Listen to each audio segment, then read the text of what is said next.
Order! Order! You are an incorrigible delinquent at times. Behave yourself, man!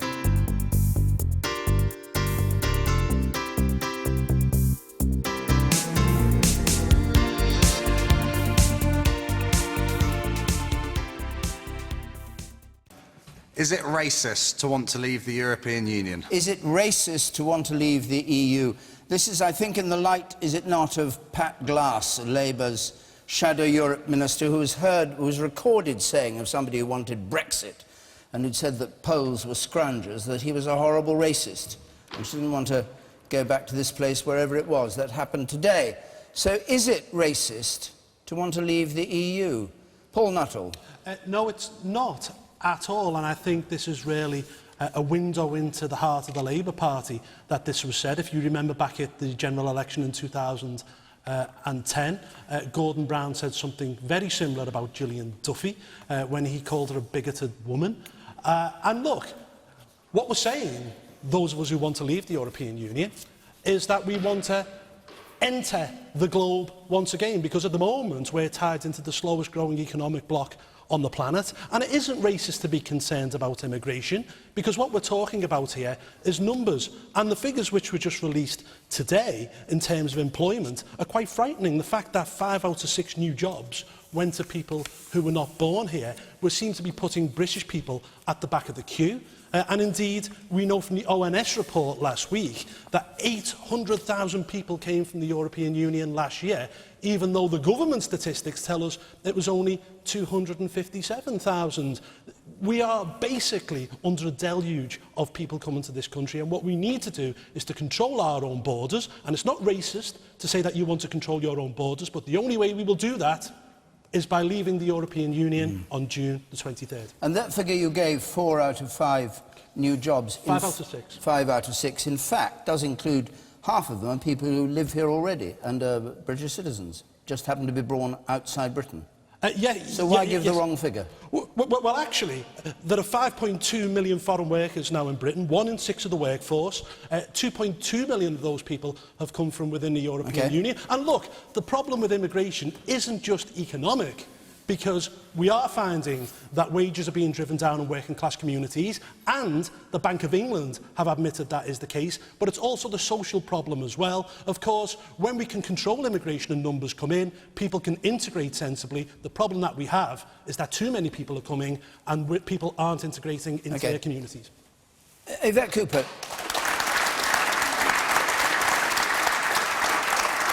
Let's come back to your Shadow Europe Minister saying that this man was a horrible racist because he said Poles were scroungers, or a particular family was. Pat has apologised, and of course it is not racist to want to leave the European Union. It's not racist to be worried about immigration. There are concerns, particularly about dodgy employers who exploit low-skilled migration to undercut wages and jobs, and I think something should be done about that. Where it is racist, actually, is some of the things we've seen, for example, in the Conservative campaign against Sadiq Khan for being Muslim, and I think you should always call out racism, and you can do so at the same time as having a very sensible debate about things like immigration. I think, though, the trouble with what Paul has said is that I think there's actually a bit of a con going on here, and it is playing on people's fears, and it is a con, because what Paul actually has said, if Britain pulls out of Europe, is that he would want it to be the Norway model. Well, Norway has free movement. Well, you have said that in the past, actually. I've never said that in my life. And what Norway means is you would have free movement. If you had the Swiss model, you would also have free movement. So I think there's a lot of false promise going on that somehow it's going to change migration policy substantially if we pull out. The thing that I do think, though, is a serious problem is you have had, in the last few days, we've had Nigel Farage talking about, that there's somehow going to be violence on the streets, which is not dissimilar to what Enoch Powell said so many years ago. We have also had Boris Johnson attacking President Obama for his half-Kenyan heritage. And then we've had Michael Gove saying that somehow the country is going to be overrun by Albanian criminals. And I think that is actually playing on division. We know that the Leave campaign want to divide Britain from Europe. Yvette, but with 23 days to go, just a minute. Wait, not just a minute. We should not be trying to divide communities from each other. That is wrong.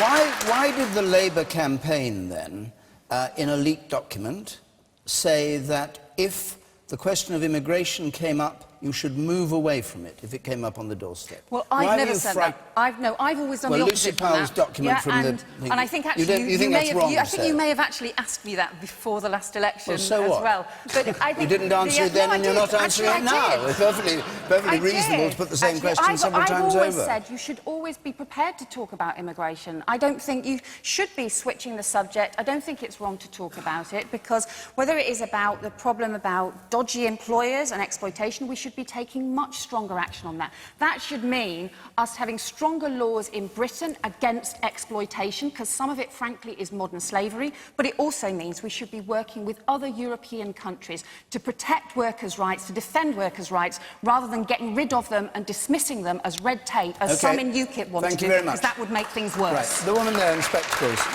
Yes, you. Thank you. I just want to go back to the point that David made about how it's not racist to talk about immigration. I do agree with that, but I think that we do need to acknowledge that there are right-wing peripheral parties such as Britain First and the BNP that are exploiting this immigration debate to the point where it's fueling horrific Islamophobia to their benefit by saying we've got so many immigrants coming here from these different countries, and it even echoes things like Enoch Powell's Rivers of Blood speech or Margaret Thatcher when she said we'd be aliens on our own street, and it's fueling a horrible thing in our country that's alienating Muslims and people that come here from other countries. And with a climate where we need to be united in the face of terror attacks, we are alienating people and making them feel like they are not welcome here, and we are exploiting this. Thank you. And you sat there.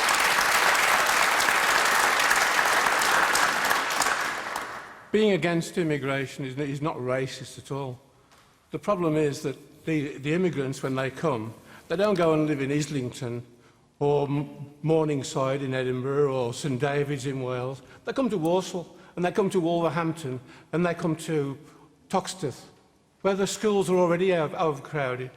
You can't get a place in the doctors. We're just too full. Put the shut signs up. OK. Paul Mason. I don't think it's racist to want to leave Europe, because I want to leave Europe and I count myself as somebody who's fought against racism all my life. The reason I want to leave Europe is because it is impossible for the European Union to be a democracy. Simple as that. I don't care about how much it...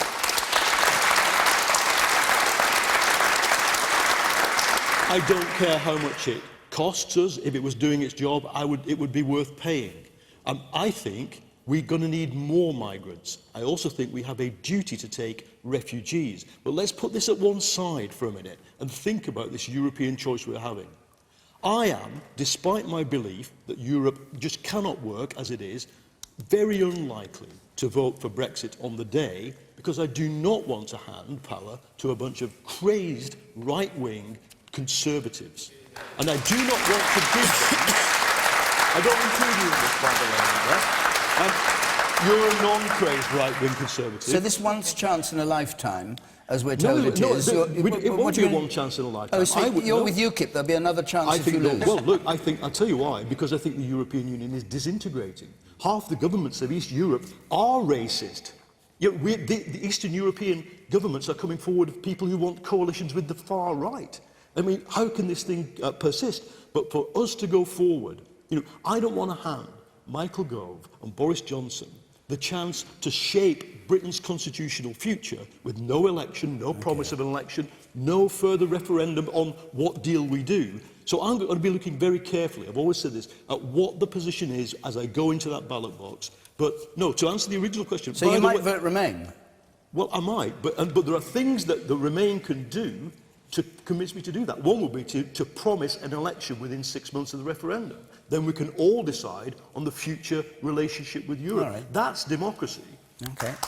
Amber Rudd.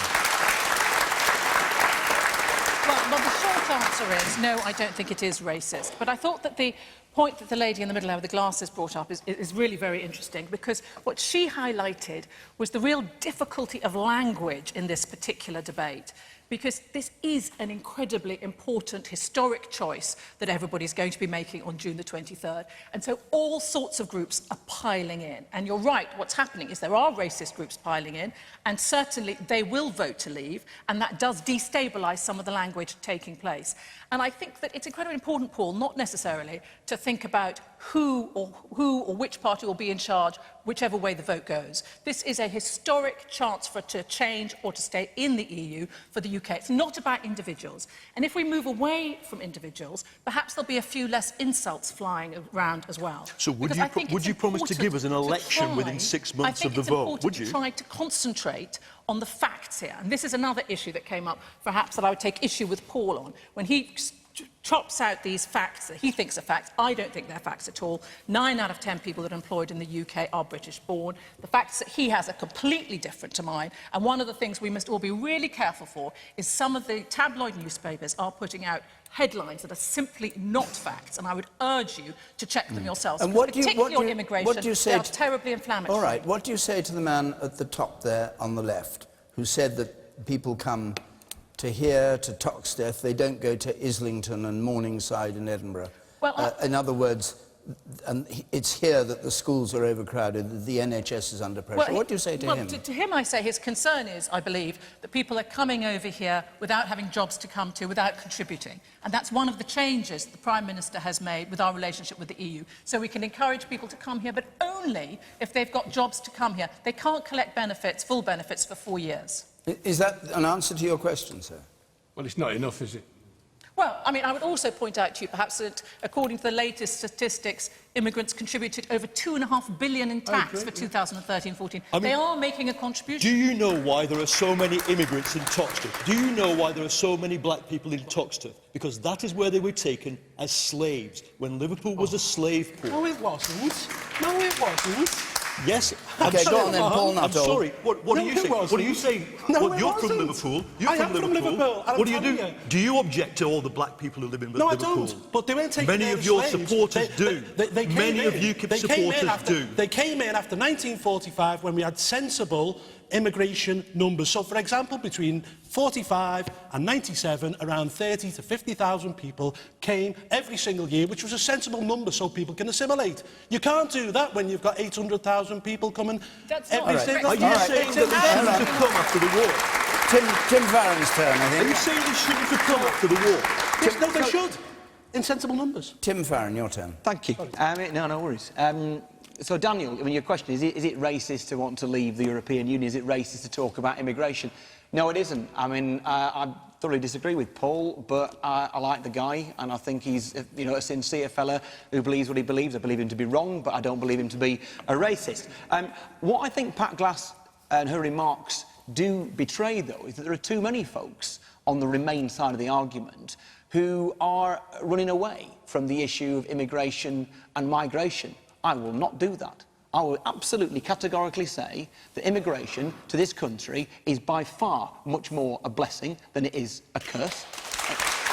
And if we just look at some of the basic facts in our country now, so we've some figures out today saying, 2.1 million European Union citizens living and working, the emphasis on working and paying taxes in the United Kingdom, a figure close to 2 million British people, by the way, living and working, or indeed being retired elsewhere in the European Union. It's pretty much give and take. And we have all this sort of rhetoric about the damage migration has done to our country. You go to any A&E ward and see who makes you better. You see who's looking after our elderly parents in our care homes. You see who's looking after our children as teaching assistants and as teachers. Migration is helpful and has strengthens this country, and being in the European Union allows us to move to other countries, other people to come here. And the fact that there are so many people in this country working and from other areas just demonstrates the work ethic that so many of these folks have. We should be proud they choose Britain as their home. OK.